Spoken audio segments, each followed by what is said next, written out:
जितने भी मेंबर्स हैं उन सब का शुक्रिया अदा करता हूँ। अवामी नेशनल पार्टी का, जिनकी सेंट्रल लीडरशिप ने शायद फैसला किया था कि वो अपोजिशन बेंचेस पे बैठेंगे, लेकिन उन्होंने हमें यहाँ एतमाद का वोट दिया, मैं उनका भी शुक्रिया अदा करता हूँ। साथ साथ जो अपोजिशन जमातें हैं, नेशनल पार्टी है और साथ जमीयत उलमा इस्लाम है, उन्होंने स्पीकर, डिप्टी स्पीकर और जो बलूचिस्तान असम्बली के कायदे अवान के नॉमिनेशन पेपर्स थे, मैं समझता हूँ कि वो फिल नहीं किए हैं और अनअपोज जो आए हैं, ये एक अच्छी रवायत की इब्तदा है।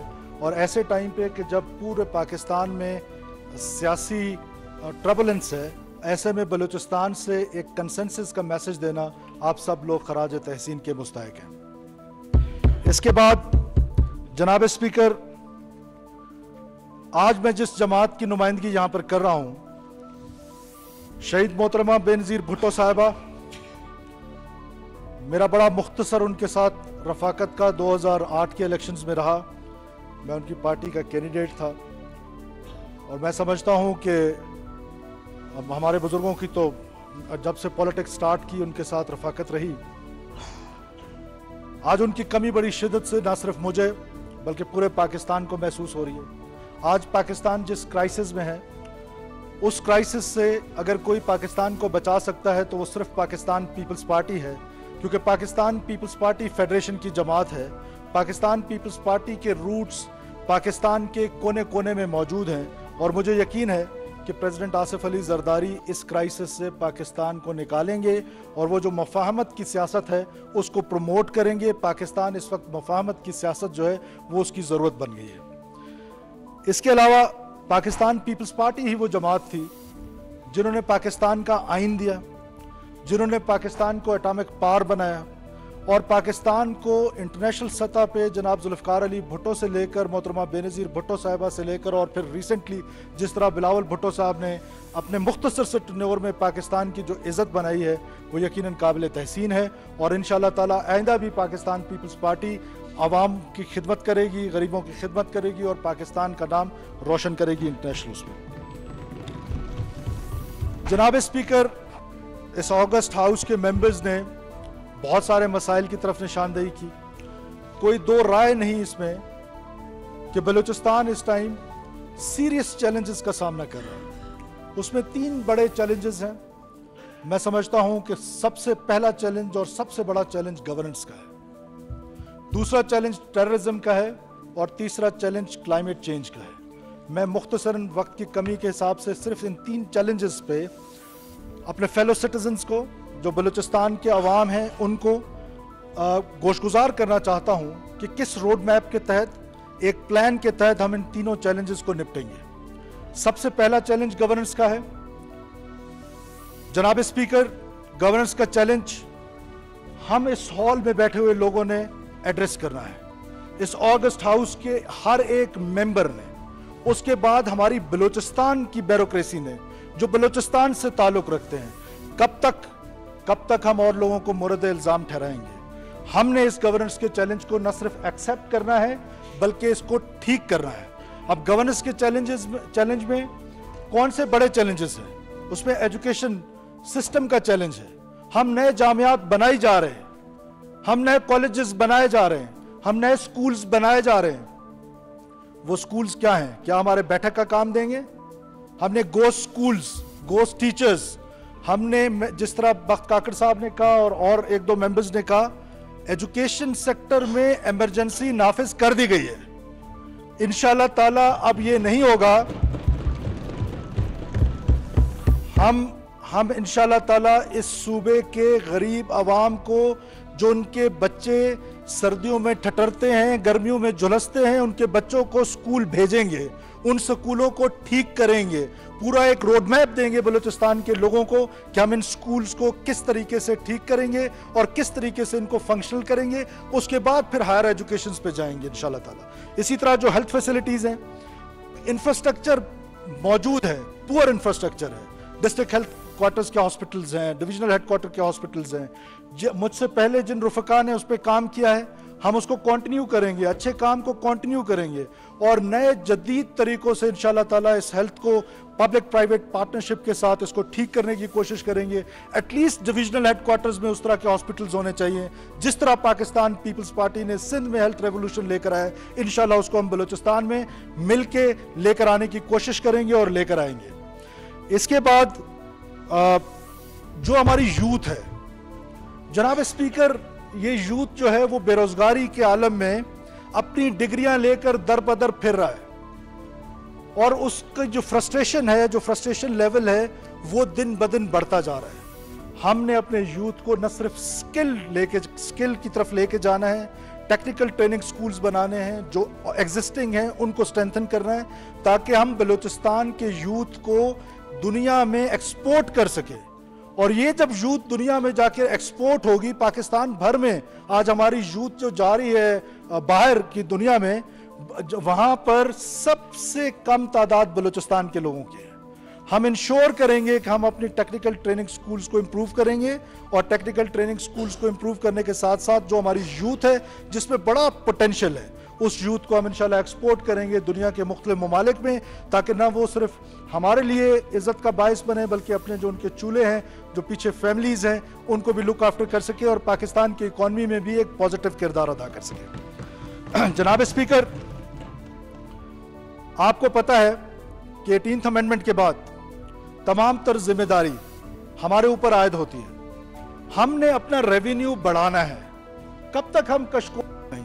बलूचिस्तान की यूथ के अंदर पोटेंशियल मौजूद है, सिर्फ नहीं है तो रोड मैप नहीं है। हमने अपना टैक्स नेट बढ़ाना है, हमने अपना रेवेन्यू बढ़ाना है ताकि बलूचिस्तान खुद मुख्तार हो जाए, बलूचिस्तान इकोनॉमिकली स्ट्रेंथन हो जाए। और मुझे यकीन है कि पाकिस्तान की जो स्ट्रेंथ है, जो इकोनॉमिक स्ट्रेंथ है, उससे बलूचिस्तान की सरजमीन से ड्राइव होना है और इंशाल्लाह ताला ये ड्राइव होगा। बलूचिस्तान अपने पैरों पे खड़े होंगे, बलूचिस्तान के लोगों में खुशहाली आएगी और हम उसके लिए दिन रात मेहनत करेंगे। हम एक लम्हा भी चैन से नहीं बैठेंगे, एफर्ट करेंगे, सारी टीम एफर्ट करेगी, नई टीम आएगी, यही दोस्त आएंगे। पोटेंशियल है इस हॉल में बैठे हुए लोगों का, जहां सीनियर लोग बैठे हुए हैं, जहां पर हमारे पास 3 एक्स चीफ मिनिस्टर्स बैठे हुए हैं, हमारे पास बाकी सीनियर लोग बैठे हैं, जूनियर बैठे हैं। हम मिल के इंशाल्लाह ताला बलूचिस्तान की इस गवर्नेंस की क्राइसिस को ठीक करने की कोशिश करेंगे, मेहनत करेंगे। हमसे गलती हो सकती है जनाब स्पीकर, बददियानती और बदनीयती नहीं हो सकती है। जनाब स्पीकर, इसके बाद जो अगला चैलेंज है मैं समझता हूं कि वो क्लाइमेट चेंज का है। क्लाइमेट चेंज जिसमें जहां दुनिया में जो क्लाइमेट चेंज पाकिस्तान जिसकी वजह से हिट हो रहा है, वहां पाकिस्तान का किरदार कोई नहीं है। और इसी तरह बलूचिस्तान जब हिट हो रहा है तो बलूचिस्तान का कोई किरदार नहीं है उस क्लाइमेट चेंज में। तो लिहाजा आज जिस तरह हमारे दोस्तों ने कहा, गवादर का, खारान का, जहां जहां पर ये फ्लडिंग हुई है, अर्बन फ्लडिंग हुई है, मैं मौलाना साहब आप पहली फुर्सत में आज या कल इंशाल्लाह आपके साथ गवादर की गलियों में होंगे और वहां से डी वाटरिंग करेंगे और तब वापस आएंगे। आखिरी चैलेंज जनाब स्पीकर, हम सबको पता है कि टेररिज्म का है। जब वायलेंस होता है किसी भी माशरे में, तो रियासत के पास रिस्पॉन्ड करने के 2 ही तरीके होते हैं, 2 ही टूल होते हैं। एक टूल है डायलॉग का और एक टूल है डेटरेंस का। बलूचिस्तान के कॉन्टेक्स्ट में हम प्रमोट करेंगे, पाकिस्तान पीपल्स पार्टी की पॉलिसी है कि पाकिस्तान पीपल्स पार्टी किसी भी कॉन्फ्लिक्ट को रिजॉल्व करने के लिए डायलॉग पे यकीन रखती है। हम डायलॉग करेंगे, बार बार करेंगे और बार बार ये मैसेज देंगे। और आज इस प्लेटफॉर्म से भी उन नौजवानों को मैं ये मैसेज देना चाहता हूं जो आज पहाड़ों पर हैं, जिन्होंने वायलेंस का रास्ता अपनाया है, वो वायलेंस का रास्ता तर्क करें और वापस आए और वापस आकर मेन स्ट्रीम का हिस्सा हों, पॉलिटिकल सिस्टम का हिस्सा हों। पाकिस्तान के कॉन्स्टिट्यूशन में उनके लिए जो राइट्स की जदोजहद है, हम सब मिलकर वो करने के लिए तैयार हैं। हम सब उनके दस्तबाजू बनेंगे, वो आए और यहां पर आकर मेन स्ट्रीम का हिस्सा बने। पाकिस्तान पीपल्स पार्टी ने आगाज हकूक बलूचिस्तान की सूरत में इससे पहले भी एक प्लेटफॉर्म दिया था, फिर पुरअमन बलूचिस्तान के नाम से डॉक्टर मालिक साहब की गवर्नमेंट में एक बार बार दावत देंगे कि वो वापस आए, मेन स्ट्रीम का हिस्सा हों, वापस आए और अपने एक अच्छे शहरी बन के पाकिस्तान की तरक्की में, बलूचिस्तान की तरक्की में, बलोच की तरक्की में एक किरदार अदा करें और आके पाकिस्तान की कॉन्स्टिट्यूशन में जो भी स्ट्रगल करनी है वो स्ट्रगल करें। जनाब स्पीकर, बलूचिस्तान को जब जब राइट्स मिले हैं, चाहे वो 1 यूनिट का टूटना था और बलूचिस्तान को प्रोविंस का स्टेटस मिलना था, चाहे 18th अमेंडमेंट की सूरत में सूबाई खुद मुख्तियारी मिलनी थी, ये हमेशा पार्लियामेंट से मिली है। और आज के बाद भी अगर कुछ मिलना है तो इस पार्लियामेंट से मिलना है, इस ऑगस्ट हाउस से मिलना है, इस ऑगस्ट हाउस की स्ट्रगल से मिलना है। बंदूक से जो है वो वायलेंस तो होता है, कत्ल गारत तो हो सकती है, लेकिन बंदूक के जोर पे कोई किसी को राइट्स नहीं दे सकता है। जनाब स्पीकर, हैविंग सेड दैट, लेकिन उसके बावजूद कोई अगर वायलेंस का रास्ता छोड़ने के लिए तैयार ना हो तो कानून की बालादस्ती, writ of the state establish करना कॉन्स्टिट्यूशन ने हमें जिम्मेदारी दी है। वो हमारी जिम्मेदारी बनती है कि हम अपने लोगों को, मासूम लोगों की प्रोटेक्शन कर सकें, मासूम लोगों की कत्ल गारत को रोक सकें, हम अपने इंफ्रास्ट्रक्चर को तबाह होने से रोक सकें, हम अपनी जो आर्टरीज हैं, हमारी जो हाईवेज हैं, नेशनल हाईवेज हैं, जो बलूचिस्तान को सारे पाकिस्तान के साथ मिलाती हैं, उनकी प्रोटेक्शन हमारी जिम्मेदारी है। उस जिम्मेदारी को हमने निभाना है। उस जिम्मेदारी से हम मुबर्रा नहीं हो सकते हैं, हम उससे आंखें बंद नहीं कर सकते हैं। हम writ of the state establish करने की जिम्मेदारी बलूचिस्तान के लोगों ने हमको दी है, इस नुमाइंदा हॉल ने हमको दी है, तो क्या हम उस जिम्मेदारी से मुबर्रा हो जाए? बिल्कुल भी नहीं होंगे। जहां जहां वायलेंस होगा, हम उस वायलेंस के लिए बार बार एक प्लेटफॉर्म की मैं गुजारिश कर रहा हूं कि हम बनाएंगे, हम मौका फराहम करेंगे उन लोगों के लिए जो वायलेंस का रास्ता जिन्होंने अपनाया है, लेकिन रिट ऑफ द स्टेट या कानून की बहाली पे कोई कंप्रोमाइज नहीं होगा। जनाब स्पीकर, इस ऑगस्ट हाउस में बैठे हुए जितने भी ऑनरेबल मेंबर्स हैं, every one of them is like brothers and sisters to me. ये सिर्फ मैं वजीर आला नहीं होऊंगा, मैं समझता हूं कि ये तमाम लोग जो हैं वो बलूचिस्तान के वजीर आला होंगे और इनकी इज्जत, एहतराम और तकरीम में किसी किस्म की कोताही बर्दाश्त नहीं की जाएगी, किसी किस्म की वो बर्दाश्त नहीं की जाएगी। और इनसे भी ये रिक्वेस्ट है कि हमने इस बलूचिस्तान को ठीक करना है, कोई बाहर से आके ठीक नहीं करेगा। अगर नौकरियां आज बिक रही थी, अगर नौकरियां आज बिकेंगी या कल बिकेंगी, तो जिम्मेदार लाहौर में बैठा कोई शख्स नहीं है, जिम्मेदार मैं हूं। और मैं यकीन दिलाता हूं इस ऑगस्ट हाउस को कि आज के बाद बलूचिस्तान में कोई नौकरी बिकेगी नहीं।